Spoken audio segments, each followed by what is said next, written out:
Hey there. Hey, everybody. Welcome to Beer and Gear. I got to make a confession to you, Chris. Okay. I got real busy today, and I'm actually recording this episode from my end from work, and I didn't get a chance to get a beer, but I'm drinking my Coke in a red Solo cup. That's got to count for something. Sure. Nice. Sure. It's not what I wanted. I was running low on time, so I just had to go to Walmart and go with what they had. There we go. Hey, man, I'll take a Shiner. Yeah. Shiner's not bad. I like a little bit darker, but Shiner's not bad. Yeah. Definitely on the darker end of the not technically dark beers. I don't know how you... It's a dark brown. Anyway, dark brown. Goodness. Man, that last episode was like drinking from a fire hydrant. Just a little bit. Yes, it was. I mean, that was a lot. And honestly, as I've podcasted a few times, I've done different recordings and had different, we'll call them shows with the air quotes and things like that. But I was not aware of some of that history at all, and I'm not aware of where some of it was going. So this is really exciting to me to be learning at the same time. So good. Yeah. I hope everybody else who listened was able to follow along. Probably should have pointed people to the Podcasting 2.0 site if they had any other questions.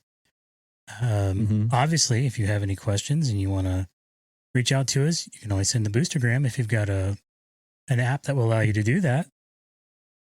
Yeah. So I would be all about that. And we checked before we started recording this one. Yes, we did. Sure, Yes, if you feel like you sent something, you did not. Yes, it's still just my test one to make you kind of feel some warm and fuzzies. There you go. So yeah, there was a ton in there. So I mean, John, and before we kind of get back into it, is there any thing from that you wanted to go back over, talk about, questions, or? I mean, some of the just the fact that we can now, I don't think we need to go back over it, but like what really intrigued me in the midst of it, and even continued to over trying to think about everything afterward, is that sharing and being able to give value for things, as you see them, or as you're consuming them, and like that being able to value things from a consumer standpoint. You think that you are all the time. Like, I don't know. I think that I'm showing value for something whenever I buy it or whenever I listen to it and everything like that. And the amount of that that goes towards the person who actually created it is very little. So yes, I mean, you're really hitting on what reminds me of the Hollywood strike right now. Well, thankfully that one's wrapped up, but just in time for now for the medical strike apparently out there in California. So they traded one for the other. Yeah. So, but yeah, you're really kind of hitting on the beauty of value for value. We've all been conditioned, I guess the right way to say it. 99 cents for a song, maybe 10 to 15, as much as $20 for I say album, I guess that dates me. And you thought, well, I've done a lot for this artist. And if you went and saw him in concert, they probably got more money from that than they did from you actually buying an album or a track. But just the fact that price is being set and it doesn't enable you to show the musician, the podcaster, hopefully eventually we're going to see audiobook, and even as far as into documentaries, movies, and TV shows that could leverage this. But when you have that set price, then it doesn't enable you to show them the value that you're getting from what they're doing. But with value for value, you can do that. If I listen and I think I got $1 worth of value from it, I can send that. If I feel like I got $100 worth of value, I can send that too. There's really no limit. There's a couple of podcasts that I listen to that are really built on value for value. Now, granted, they've been at it for 16, 17 years and they've built this into what it is. But every now and then you'll see people drop significant money. I mean, people consistently are sending in between $200 to $300 because they want to be classified as a executive producer or associate executive producer of the podcast. There are people who drop $1,000 in one shot to be what's called an Instanite. There's been more than that that's been dropped at one time, but it really just opened that up for you to show them the value that you're getting from whatever the product is. So I don't expect somebody to send us $1,000, but if you want to, go ahead. So with that said, I guess we'll just kind of pick up where we left off. I know we don't have a whole lot to talk about on the beer like we normally would, but cheers to you, sir. So if I remember correctly, kind of where we left off, we just kind of wrapped up what's referred to as the tags, which is kind of the new additions that was being added as far as to extend RSS. And we kind of hit on value for value pretty good. But what we didn't talk about is the underlying payment structure. So hopefully I don't go too far in the nerd area. Recently heard it referred to as the nerd dial. You can crank up the dial depending on how nerdy you want to get. That was new to me, but I kind of liked it, so I think I'm going to steal it. So I'll try not to crank the nerd dial up too high. But in terms of the value being transferred, what they opted to do for now is it's using the Bitcoin Lightning Network. Now, the beauty of what they did is they've actually not just locked it in to Bitcoin or Lightning. It's structured in such a way that if some other value method shows up, you can just pull this out, plug the new one in. You could have both. You could add additional. So it's not like you're absolutely rigidly locked in. All you can do is Lightning. So I love the fact that they left it open. It's kind of a lot of what they're doing. And so when you're in the Lightning world, you'll have a wallet very similar to having a Bitcoin wallet, except this is a Lightning wallet. Lightning is really designed around what they call microtransactions. So that could be basically just you sending a fraction of a Bitcoin. So Bitcoin is broken down in Satoshis. So like the test that I did, I sent 235 Satoshis just to test out that boostergram. So you have all these microtransactions that are going on. And what's interesting, and I think this is where the government gets a little ruffled, is if you never convert that back out to dollars, there's no taxes as right now. It's always when you convert the Bitcoin back out to US dollars, that's when Uncle Sam goes, oh, hey, that's a taxable transaction. We want our piece of that pie. But if you keep it in the Lightning Network, it's not getting out. Now, eventually, it's probably going to come out because you're going to want to cash that out if you've got a fair amount. But the Lightning Network works very similar to Bitcoin. There are multiple nodes, which a node is basically a computer running the Bitcoin Lightning node software. The same thing. The more nodes you have, the more reliable it is. The harder it is for somebody to try to inject a fake transaction, especially if you want to try to say, hey, I hadn't already made this transaction, you didn't pay up. All those other nodes can look at that and they can say, no, that's an invalid transaction, gets kicked out. So there's all those nodes kind of build in that security and are designed to prevent somebody from messing around and trying to inject bogus transactions. Recently, Twitter, I guess now it's X, thanks Elon. Recently, Twitter announced that they are working on accepting Bitcoin to do those microtransactions. We'll see what happens with that. That'll be interesting to see where they go with it. I'm for anybody that wants to take that or add that on. To me, that's only going to be a win. Although there are a lot of people out there that think Elon just wants to kind of become your new bank. So I don't really think that it matters unless he doesn't have anything to back it up. Correct. I mean, Elon is the master of playing the government money angle on anything that he does. He knows where he can get free money, and he knows how to exploit it. I mean, that's what he's done with Tesla. That's what he's done with SpaceX. And there's no doubt in my mind that's what he's going to do with Twitter or X. Financial is just one more thing. He was in with the original PayPal. So he has some background on being your financial people. So it's not like it's some new endeavor. So it'll be really interesting where he goes with that and what he's trying to push with proving your identity. So even them eventually becoming an identity platform on top of your financial platform. Yeah, that part would be interesting to me because I was thinking about, it's funny. I went to the airport this weekend and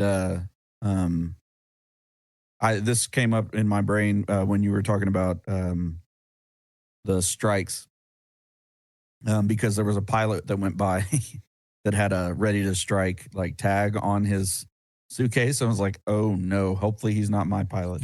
Please don't be on mine. But I actually, on my way, we went from Dallas up to Chicago and then back Sunday and then Tuesday. And I forgot my ID. Uh-oh. And I was like, uh-oh. I've never tried to do this. We called and they were like, yeah, as long as you got 2 forms of identification, we're just going to have to do like an extended, whatever they call it, not search, screening. Screening, yeah. Yeah, and so they wanded everything that I had, man. They swabbed my computer and all of the pockets in my laptop bag and all of that. It was invasive. But could have been worse. And somebody was like, I mean, were they really like upset with you? And I was like, I could tell they were irritated, but I was like set on like, I am going to be nice because they're helping me. And there's no, like, I could see them saying that I can't fly. I don't have an ID. Why did I show up to the airport without an ID? Correct. You talked about whatever you want to do right now, as long as you let me on the plane. Yeah. It's fine. You talk about them being extended in search and intrusive, made me envision them walking up to you, putting the gloves on and letting the glove pop on their hand, and just the visual that would give. Like, oh, can I drive? I mean, when they said like a whatever more involved screening, I was like a pat down. Like, what are we talking? They meant my stuff. Like I went through the normal scanner that they do, but they meant my stuff was going to be screened more, which I mean, that makes sense. But he did pat down my hat. He was like, let me see your hat. And then he had to do the whatever on it. But anyway, like it would have been really nice. I had my wife send me a picture of my ID, but it would have been really nice if there was some sort of digital way to say, no, this really is me. It's really, really a bummer too, because I was TSA pre-checked and didn't get to use that. Yeah. The digital ID is interesting. The little kid and hearing stuff as a Southern Baptist hears that and goes, oh, mark of the beast. You can't do that. Don't do that. It's probably not going to be it. Be something completely different. Who knows? But that's, I mean, the digital ID is interesting. It's obviously where we're going. Fun, cool, scary, all at the same time. Yeah. I do like the idea of being able to prove that I'm me Correct. in a digital space as well as a physical one. Correct. And Anyway, you were talking about nodes. Nodes, yeah. So the nodes are important. The more nodes, the more robust. The more nodes, the potential pass for passing the Satoshis. More nodes means more integrity in the transactions. Makes it harder to inject that makes sense. Bogus transactions into the blockchain. So all the same concepts of Bitcoin, except you're just working with fractions of a Bitcoin. I'm trying to, I think it's like 100 million Satoshis is a Bitcoin. If there's any Bitcoiners out there, they'll let me know I'm wrong. Yeah, for sure. I mean, yeah. That's quite a. Yes. I was thinking like cents on the dollar. That's not what that is. No. No, each Satoshi is a fraction of a penny. Even at its peak when it was in $60,000, a Satoshi, I don't think it even got near being equal to 1 penny. So you really, when they say microtransaction, they really mean microtransactions. And quick side note, I'm trying to learn. This is my first one with the camera, and I don't know whether to look at the camera or to look at the monitor. This is driving me crazy. I'll get it figured out. I mean, either way, I'm looking at your face most of the time, so it just helps me that my camera is closer to your face than your camera is. Yeah, I feel like I'm looking at you, but when I see myself over here, it looks like I'm looking down at the ground. So you're fine. Okay. So so nodes are a good thing. Like I said, you can run your own. You don't have to. There's a ton of them out there. There's always more people adding. It's fun to play around and to learn the concepts. But when you get into having to get liquidation as far as funds into the channels, maintain those channels, maintain the liquidation, it can be a monster to manage on your own. And that's why you should look at, if you just get you a wallet, whether it's you run it yourself or it's managed by somebody or it's even baked into your podcast app. That's the way to go for the vast majority of people. Keeps it simple and you don't have to, again, crank that nerd dial unless you just want to go down that rabbit hole. Mine goes up to 11. It goes up to 11. So see, it's better than the other ones because they only go up to 10. To 10, yes.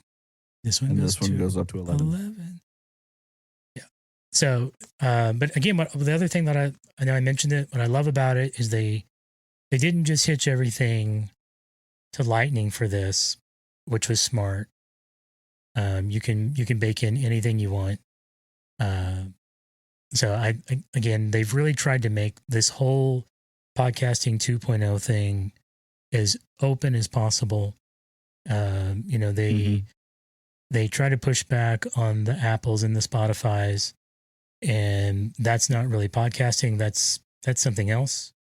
And true RSS, open RSS, like we're doing with this show, is in this world is what is truly viewed as genuine podcasting. There's nobody injecting ads. You're not giving I guess in a couple of cases we are, just to get the name out. But most of the time you're not just saying, here's my show, go monetize it and make money and I get nothing. I know a couple of the platforms we've got it on, I'm sure they're doing that. Yeah, they are. But right now, no, not as big a deal. This is only episode 4. We're just trying to cast the net as big as we can. And and also I don't think that ours is making a lot of money for them either.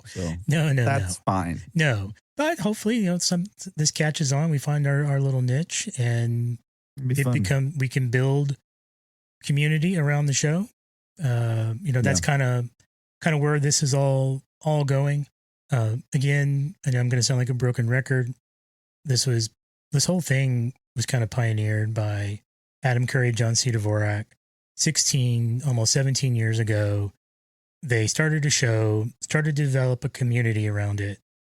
And as they developed that community, the people listening were the advertising who got the show out there, and has just continued to grow. I mean, even now they do their own meetups.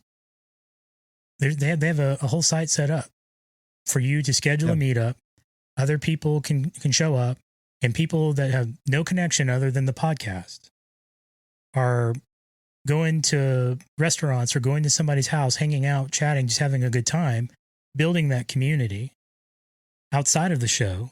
And then that just kind of overflows back into the show. And so that's what I would love to try to, obviously, I don't know if we'll ever get to that level, but just build the community around the show and just run with it and see where it goes. Yeah. And it's not like we don't have, some of that community already here in Tyler we've rubbed shoulders with a lot of guys in the same areas. So that type of thing is already there. Yep. Just going to take word of mouth. Yeah. And we got to make sure we always produce a quality product. Yeah, I can't guarantee that. Yeah, we'll figure it out. We'll figure it. Everybody has to start somewhere. That's going to depend some on what's in the cup. Yeah. I'll have to come up with a good name since you didn't have a beer. Non-beer. Red Solo Cup. That's what you can call it. The non-alcoholic episode. Mm-hmm. That time I forgot to get a beer. Yes. Well, did you ever listen to, not to just dash everybody's hopes here with something that doesn't exist anymore. Did you ever listen to that Time I podcast? No, I'd actually never heard of it until you mentioned it in either the previous show or the one before. Yeah, I'm just telling you, like that Colson and Micah made it, and it was, okay. I mean, fantastic. I don't know how many episodes they made, but it's worth it. If you can find it, it's worth it. Just listen to the ones that they made, and they're hilarious. Okay. If it's still out there, I can certainly find it. Yeah. I mean, sure. Hopefully. I bought them a URL, so it's got to be somewhere, right? You still paying for it? Probably. All right. I was really hoping that they'd come back to it. So, okay. Well, those things are on. If the URL's out there, maybe somehow, some way, the files are still out there. Mm-hmm. Maybe the RSS feed's still active. Somewhere. I'll take a look at it, and I can certainly let you know.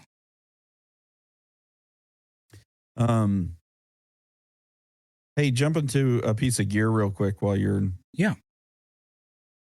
doing that. Since I'm sitting here on this Shure SM7B. Yes, you are.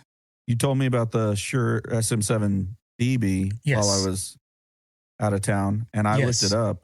And how has that not happened before now? Yeah, that you would think that they would have seen it. It sounds like, or at least some of the press on it is, it's 50 years since the original SM7, and they wanted to do something special for the 50th. And so they said, hey, why don't we just put a cloud lifter basically in the microphone? Why don't we make this thing active, since everybody has to make it active anyway? Yes. So I've watched some reviews. Overall, people love it. They love the fact that you can bypass the preamp, and it literally just goes back to being an SM7B. I think the general stance from people, if you already have an SM7B, don't replace it. It's not worth it. Yeah. If you don't have one, and that's where you want to go, then get the 7dB, and it's as good as having. All that does is give you options. Correct. Yeah. I mean, you can get plus 18 or plus 28, which is a huge win. I didn't really understand why they would go for that feature as much, but I guess it makes sense. It's not that hard to add that. What is that, a transistor? Yeah, I'm trying to remember. It's a FET, most likely.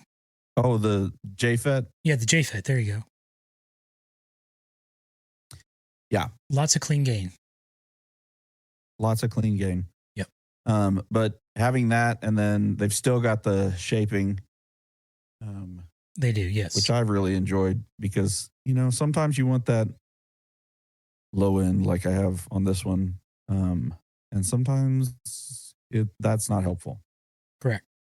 Yeah, it's nice. You still got the I guess they technically call it a high pass filter. To me, it's a bass roll off. Yep. And then you still get the low cut, high pass. Yeah, it's all confusing. And then I think you've still got the mid boost for presence, if I remember correctly. It's a high mid, but yeah, presence. Okay. Yeah. So, if there's anybody interested in an SM7, get the 7dB. It's cheaper I think than it's buying like $100 more. It is, but it's cheaper than buying the SM7 and then buying the Cloud Lifter. Yeah, because the Cloud Lifter is like 125, 130. Yeah, something in that range. Like I mean, you save a little bit. It depends on what you get. Yeah. But I mean, the beauty of it being baked in is you don't have to connect that Cloud Lifter in the middle. You don't have to have the extra XLR. You don't have to find somewhere to secure the Cloud Lifter. There's plenty of reasons that this should have been built in a long time ago. But just grateful that they did. Yeah. No matter what. Yep. Yeah. Well, as we're talking, I haven't tried it out, but I'm looking forward to it. We're talking gear. See if I can get this in the camera real quick. Look at that arm. Yeah, check that out. Now it looks like a full-blown advertisement. Pretty nice. Hey. So, yeah. Hey, could you get that brand off of there? We don't mean to be. I think that's my main complaint with this. I mean, I know Rode made it. I know they want everybody to know who made it, but it doesn't have to be so huge. That's a sleeve, right? Yes. And so technically you could cut that off and it would look like a regular PSA 1. But the benefit of it was it has the cable management built into it. So for those listening, this is the Rode PSA 1 Plus. It's basically the new update to the PSA 1. Overall, I'd say I really love it. The big update is that the knuckle is bidirectional, so it can go either way. Yes. So in the middle. Yes. Yeah. I love it. You can get a little bit of low profile and then kick it up to where it comes up underneath. Very, very smooth action. Even smoother than the Compass. What I love about this one, straight out of the box. That's impressive. Yeah. Straight out of the box, I move this thing and it stays. I haven't had. Yeah, the Compass doesn't do that. I haven't had to make an adjustment to the tension at all. So when I got the Compass, I had to work on the tension, and I'm tweaking those plastic knobs, and I'm like, oh, please don't break. And I kind of found it for the most part, and it typically stays drilled in. But this, I've had my RE320, which I've got on here now.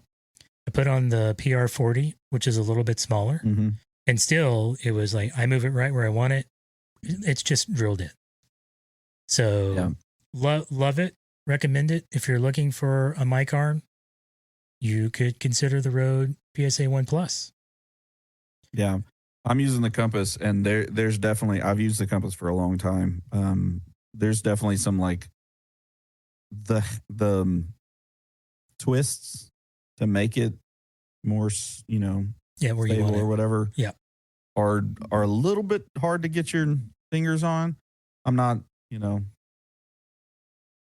flex. I'm not like trying to say I'm really strong or anything like that, but it was not the easiest thing because of the way that they're shaped. Correct. I really like the way that it looks though. Oh yeah. And kind of a sucker for that, but having the low profile would be nice as well. And this is definitely sticking straight up off this table.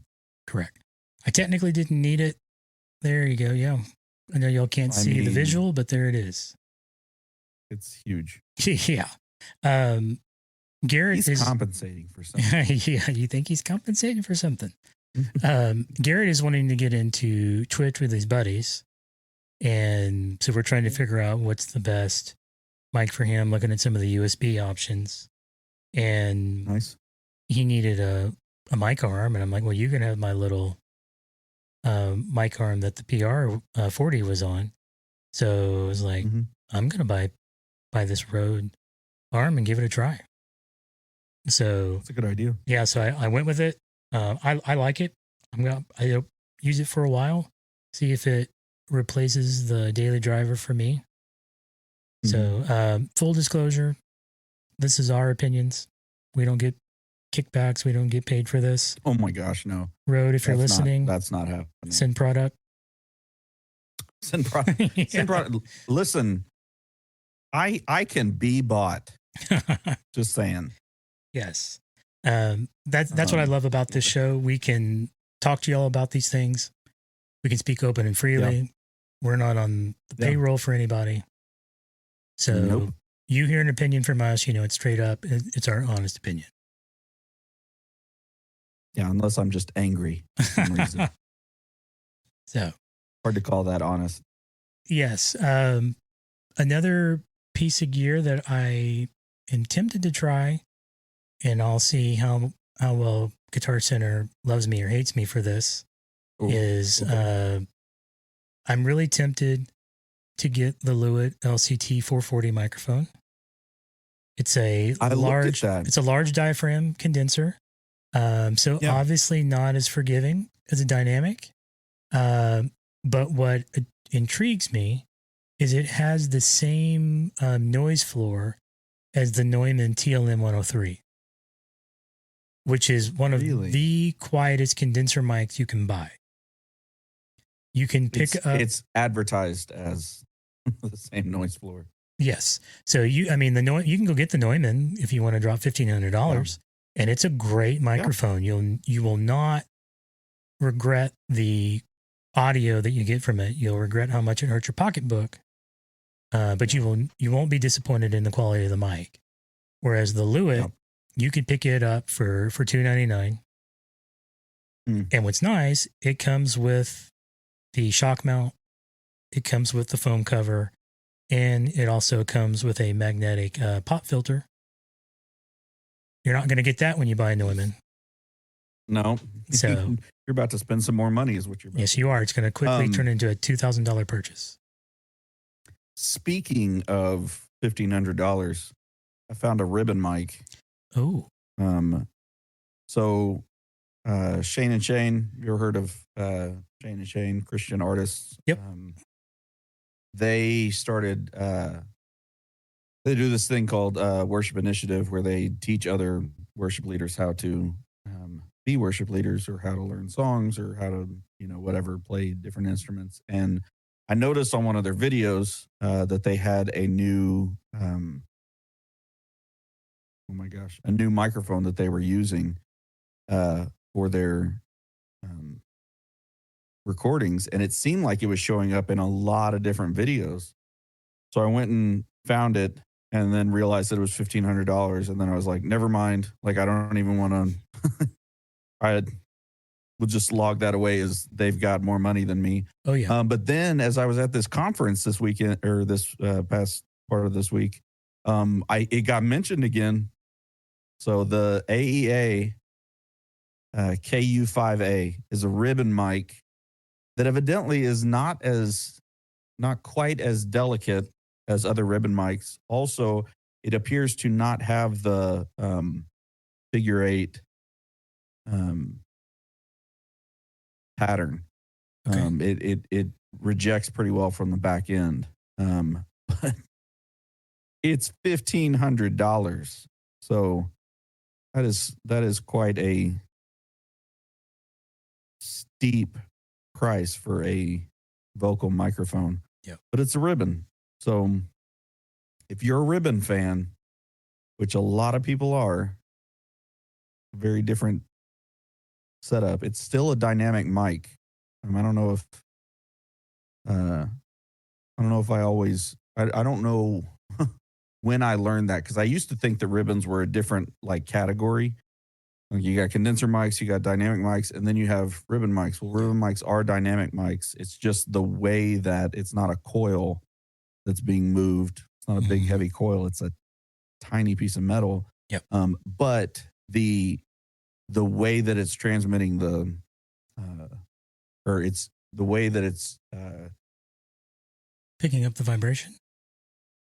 I was thinking of the transforming. I don't know, the way that it takes the air pressure and turns it into an electrical signal is with a magnet. Same way that the coil is doing it with the normal dynamic microphone, or the one that we all think of whenever we think of dynamic microphone. Yeah. Anyway. Maybe you can find one of those used for an affordable price. That'd be really nice, but something tells me when somebody buys this, they're not thinking about not having it anymore. Correct. Anyway. Correct. So, yeah. So where I was I getting, looked. yeah, I'm sure even used, it's still expensive, especially if it's in really good condition.